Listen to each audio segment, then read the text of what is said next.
नमस्कार दोस्तों, आपका स्वागत है हमारे इंडियन मैप की सेकंड क्लास के अंदर। इससे पहले वाली क्लास के अंदर इंडियन मैप का एक ओवरव्यू ले लिया था हमने। अब हम स्टेट वाइज इंडियन मैप को पढ़ेंगे। तो आज का जो जो हमने स्टेट उठाया है वो जम्मू कश्मीर और लद्दाख उठाया। बेसिकली ये यूनियन टेरिटरी है लद्दाख, लेकिन हम इसको साथ साथ चलते हैं। देखिए, यहाँ पर जब हम जम्मू कश्मीर को देखते हैं तो कई बार आप क्या देखोगे कि पूरे वर्ल्ड का मैप जब देखते हो आप, तो उसमें कई बार क्या होता है कि इंडिया का जो जम्मू कश्मीर है इसको कई बार छोटा दिखाया जाता है। मतलब इतनी जगह हमें इंडिया के खाते में दिखाई जाती है, कुछ कुछ इतनी कि भाई इतनी, इससे नीचे नीचे की जो जगह है वो इंडिया के पास है। बाकी जो जगह बच गई वो किसी चीन के द्वारा और कुछ हिस्सा जो है पाकिस्तान के द्वारा ऑक्यूपाई किया हुआ है। तो पहले हम उस ऑक्यूपाई जगह को ही देख लेते हैं कि भाई हमारे उनके हिस्से में कितनी जगह है। तो यहाँ से देखिए, ये जो जगह है ये वाली, ये आज़ाद कश्मीर है। क्या है दोस्तों? आज़ाद कश्मीर। ये किसके हिस्से में है? ये पाकिस्तान के हिस्से में है आज़ाद कश्मीर। यहाँ पर कुछ हिस्सा इतना, कुछ इतना हिस्सा जो है ये बाल्टिस्तान है। क्या है दोस्तों? बाल्टिस्तान। और ये बाल्टिस्तान भी किसके हिस्से में है? पाकिस्तान के हिस्से में। यहाँ पर ये जो ऊपर का ये जो हिस्सा बचा बाकी का, ये वाला, ये वाला, ये भी किसके हिस्से में? पाकिस्तान के हिस्से में। और ये क्या है? ये हमारा गिलगिट है। क्या है दोस्तों? गिलगिट। ये वाला क्या है? गिलगिट। ये वाला क्या है? बाल्टिस्तान। और इसके अलावा जब इधर आप देखोगे तो कुछ जगह यहाँ पर ये वाली जो जगह है, ये वाली जगह है सक्साम वैली। क्या दोस्तों? सक्साम वैली। सक्साम वैली के साथ साथ इधर की ये जगह देखोगे आप, ये अक्साई चीन है। तो अक्साई चीन जो है वो चीन के द्वारा ऑक्यूपाई किया हुआ है। ठीक है। अगर अक्साई चीन के बारे में बात करी जाए तो अक्साई चीन जो है वो 1962 में जब चीन के साथ लड़ाई हुई थी हमारी, 1962 में, ये अक्साई चीन है।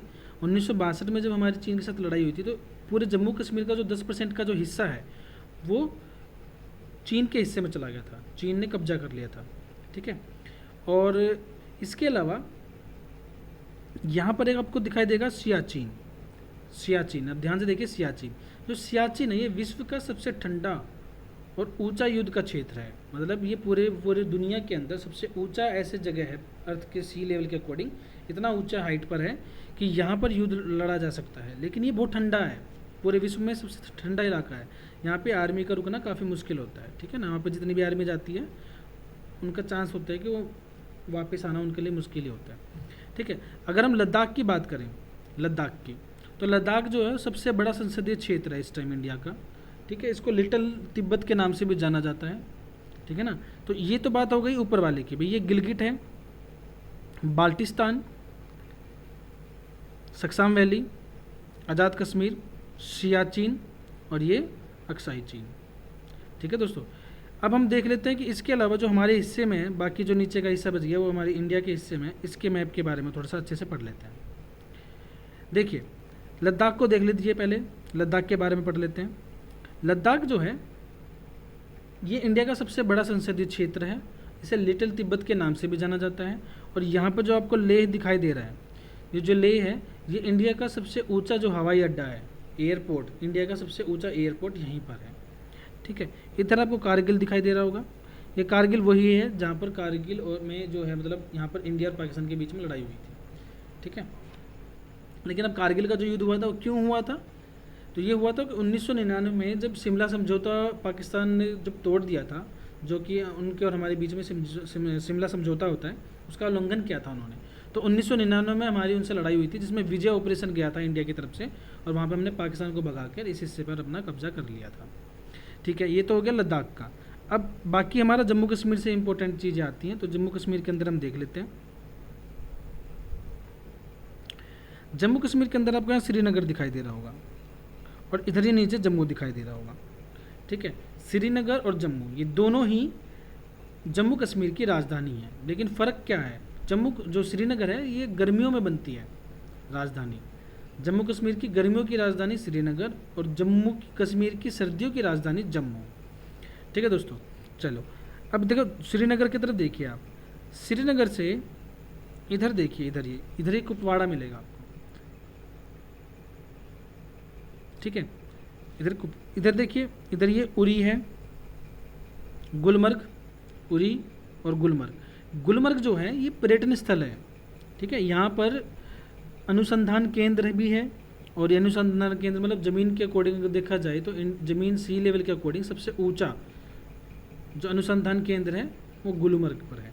ठीक है, और यहाँ पे गुलबर्गा करना, और जो दो बल्कि एक गुलबर्गा भी है वो कर्नाटक में है। ठीक है ना, गुलबर्गा भी एक नाम जाना जाता है, गुलमर्ग है, ये है क्या है गुलमर्ग, एक होता है गुलबर्गा।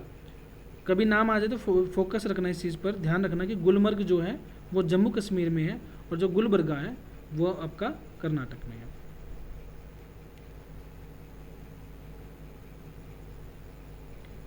आपको इधर एक बारामूला भी दिखाई देगा, ये बारामूला देखो, इधर ये बारामूला लिखा हुआ है।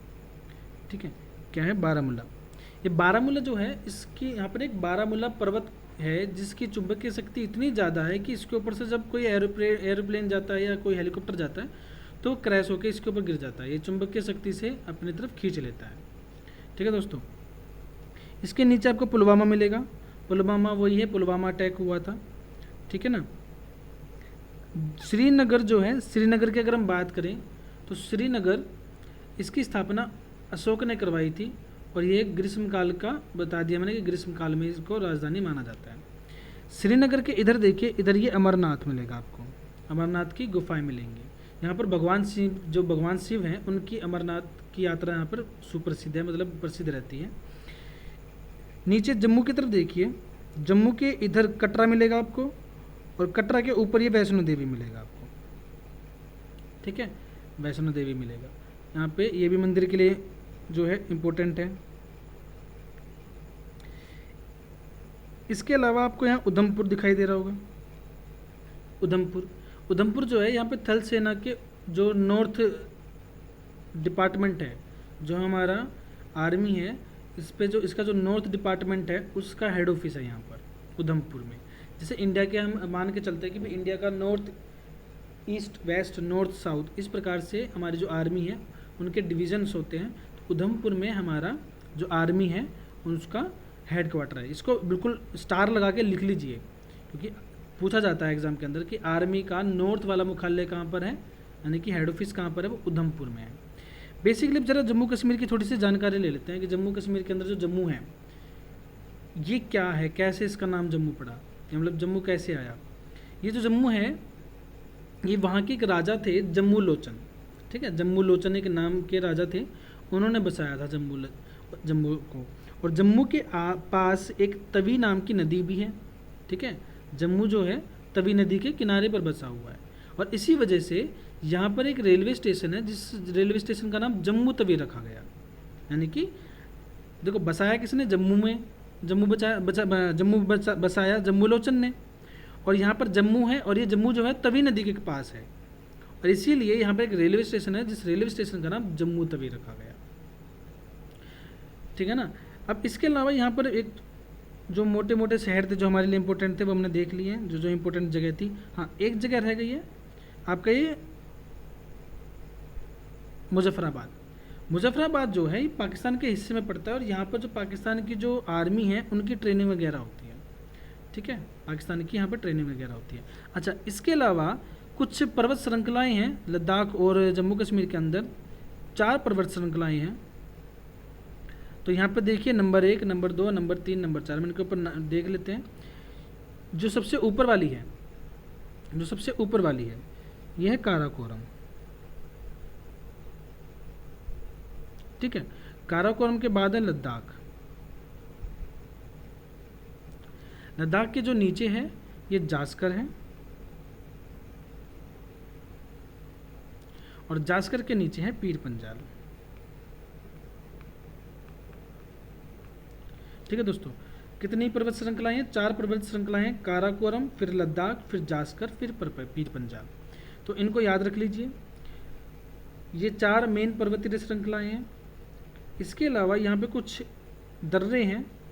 जो दर्रे क्या होते हैं, पहले दर्रे के बारे में बता देते हैं, फिर दर्रे बता देंगे कहाँ कहाँ पर है। दर्रे जो होते हैं बेसिकली आप ये मान के चलिए कि जिस प्रकार से एक सड़क के दोनों तरफ शहर होते हैं और बीच में एक सड़क होती है जो आपको एक स्थान से दूसरे स्थान पर भेज देती है, दर्रे भी ऐसे ही होते हैं, लेकिन वहाँ पे शहरों की बजाय दोनों तरफ पर्वत होते हैं। भाई पहाड़ या पर्वत हो और बीच में कोई एक संकरा रास्ता हो जिसके थ्रू आप एक जगह से दूसरी जगह जा सकें। आप पहाड़ पे से चढ़ के नहीं जा सकते, बीच में कोई रास्ता होगा जिसका यूज़ करके आप एक जगह से दूसरी जगह ट्रांसफ़र हो सके। तो यहाँ पे ना बेसिकली चार हमारे ये हैं दर्रे, ठीक है ना। तो 4 दर्रे कौन कौन से हैं वो देख लेते हैं।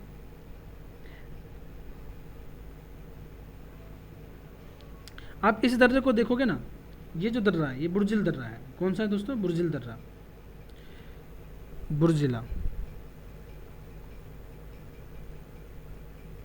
बुर्जिला दर्रा। ये वाला जो दर्रा है, ये वाला दर्रा है काराकोरम, ठीक है। ये जो दर्रा है ये जोजिला,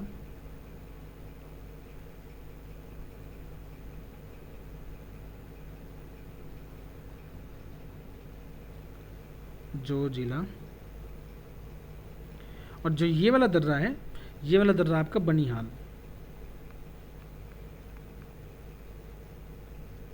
कौन सा दर्रा? बनिहाल। तो बेसिकली ये मोटी मोटी जगह हैं जो हमें जम्मू कश्मीर के अंदर याद रखनी चाहिए, ठीक है ना। बाकी जो नदियाँ वगैरह रह गई हैं दोस्तों, उनको जब हम नदियों का चैप्टर करवाएंगे तो उसके अंदर नदियाँ भी कवर हो जाएंगी। इसके अलावा आपको ज़्यादा कुछ पढ़ने की ज़रूरत नहीं है, क्योंकि एग्ज़ाम के पॉइंट ऑफ व्यू से इतना ही इंपॉर्टेंट है। लेकिन हाँ, अगर कोई जम्मू का है, जम्मू कश्मीर का है, लद्दाख का है, इसी प्रकार अगर कोई किसी हरियाणा का है, दिल्ली का है और पंजाब का है, तो ऐसे कोई स्टेट का अगर कोई बंदा है जो उसी स्टेट के थ्रू भी एग्ज़ाम देना चाहता है, तो उसी स्टेट का तो उसको प्रॉपर न्यूज़ होनी चाहिए, पूरी नॉलेज होनी चाहिए। अदरवाइज बाकी जो स्टेट्स रह जाएंगे उनके लिए इंपॉर्टेंट जो जगह हैं वही हो जाए, वो काफ़ी होता है एग्ज़ाम के पॉइंट ऑफ व्यू से। बाकी बहुत सारी चीज़ें होती हैं, सब कुछ चीज़ें पढ़ने का कोई फ़ायदा नहीं है, क्योंकि वो ना तो इतनी इंपॉर्टेंट होती है एग्ज़ाम के पॉइंट ऑफ व्यू से, और आपका बर्डन भी बहुत ज़्यादा बढ़ जाएगा, ठीक है। तो ठीक है दोस्तों, आशा करता हूँ आपको ये टॉपिक समझ में आया होगा। बाकी मिलते हैं फिर अगली क्लास में अगले किसी दूसरे स्टेट के साथ। तब के लिए धन्यवाद।